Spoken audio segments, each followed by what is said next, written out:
expect to grapple with what it means for courts to be political institutions. But political not in a sense of being partial or being biased, but committed to the safeguarding of freedom for individuals and communities who interact in the public sphere. Hard constitutional cases come to these courts because there's political disagreement about what the Constitution means. And judges can't avoid that political disagreement. Any decision they render is taking a side in those political debates. These are inherently and fundamentally all the way down political choices about what is the meaning and what's the practice of Slovakian democracy or Hungarian democracy or French democracy or American democracy. This notion of democracy as the power comes from the people through election is somehow not present in the judiciary. This, at the first glance, it really might see as a sort of contradiction. How can a judge, not democratically elected judge, protect the democracy? If we understand really democracy is not merely as a rule by majority, of course, if we include rule of law, then maybe the task is becoming much clearer. Essentially, on what the judge then can count in the democracy as being not democratically elected. So I would identify 4 considerations to begin with on the role of the judge in democracy. First, I would say it is the judge's role to faithfully interpret and apply the law enacted by the representative branches of government.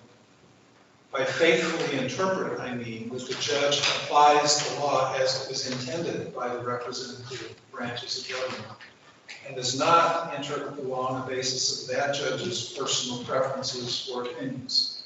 The judge is to apply the law, not to rewrite the law.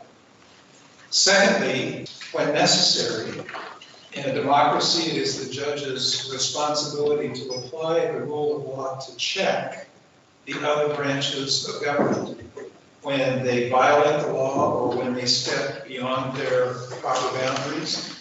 A third characteristic or role of judges, in my view, is because individual liberty lies at the heart of democracy, it is the responsibility of judges to apply the rule of law to protect individual rights and to protect individual freedom, even when that may require the judge to rule against the government or to rule against public opinion.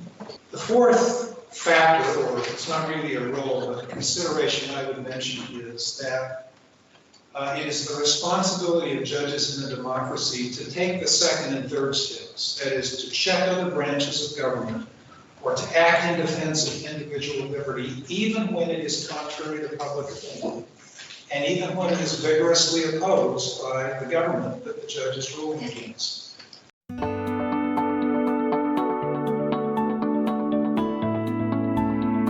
The judiciary and each judge must protect both formal democracy expressed in the sovereignty of the legislature and in the elections themselves, and real democracy expressed in the notion of the separation of powers, rule of law, and its fundamental principles, the independence of the judiciary and human rights.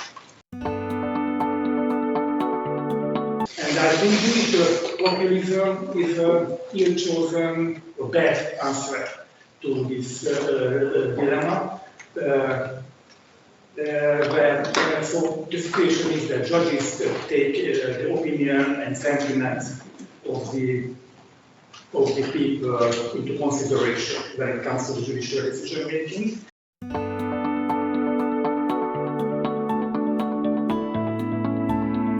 There's a gap between the internal perspective of how judges operate on these courts and the external perspective of what the public and other political leaders, elected political officials and elected leaders, think about what these judges are doing on these courts.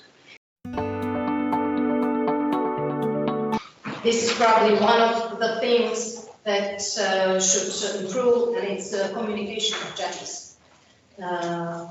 Especially in cases which are of public interest or cases that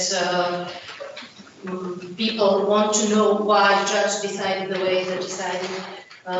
is to explain and to talk more about the case and about the ruling by the judges. So I'll say this, I think we need a different language to talk about what these courts are doing. One that is not so reliant upon legal formalist ideas and legalism. One that's much more tied to democracy and doing justice and what that means. And I think that's important for two reasons. And the first is one that Judge Campbell got at earlier. The only power that most courts really have is the power to persuade. They don't have the power of persuasion. They can't command armies or police forces or raise taxes. So if you retreat into the language of legal formalism, you are unlikely to be persuasive. And secondly, the reason why we should, I think, eschew the use of overly legalistic terminology in these courts, because it obscures what they're really doing. They are making decisions about what is the meaning of democracy and justice in these particular legal systems. And if they retreat into the language of legalism, they give up their educating. They're not educating the populace and the public about why we should protect these values, why some values in democracy are more important than others, and how we should think about this. I see the problem that many of the judges somehow are afraid that by openly admitting that the judgeship is a, let's say, craft like any other craft, like being a doctor, being a teacher, would somehow diminish the authority of the judiciary. We can't. We are not gods. We don't have superpowers. We may err sometimes. We may make a bad decision. We may make a wrong decision.